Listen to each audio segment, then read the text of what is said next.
Hello guys, ready হয়ে গেছি আমি সকাল সকাল তারকেশ্বর যাওয়ার জন্য। আর আশা করি তোমরা সবাই ভালো আছো আর তোমরাও যাচ্ছ তারকেশ্বর। আর বেশি লেট না করে আমরা সব কিছু সরঞ্জাম বার করে আমরা নিজেরা সবাই রেডি হয়ে গেলাম। আর ভাই আমরা সোজাসুজি চলে গেলাম বাবুঘাটের উদ্দেশ্যে। আর হ্যাঁ ভাই, গাড়িতে খুব এনজয় করছিলাম আমরা। আর এনজয় করতে করতে সোজাসুজি চলে গেলাম বাবুঘাটে। আর আমরা সবাই মিলে একসাথে ভোলে বাবা করতে করতে স্নান করে তুলসীতে জল ভরে, যে জলটা আসলে আমরা তারকেশ্বরে বাবার মাথায় ঢালবো, তো তারপরে আমরা সব একসাথে গাড়িতে উঠে গেলাম। তারপর ভাই সোজাসুজি শেওড়াপুলি থেকে আমরা হাঁটা স্টার্ট করে দিলাম।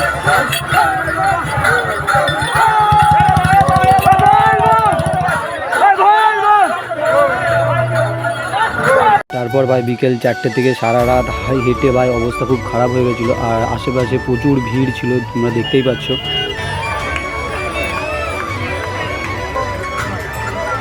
তারপর ভাই কোনো রকমে অবশেষে হেঁটে ভাই তারকেশ্বরে পৌঁছালাম। আর ভাই একটা ছোটো ডুগডুগি কিনেছিলাম, তো সেটাই আমি বাজাচ্ছিলাম। এরকম মিনি ব্লগ দেখার জন্য সাবস্ক্রাইব করো চ্যানেলটা। Full video link in description.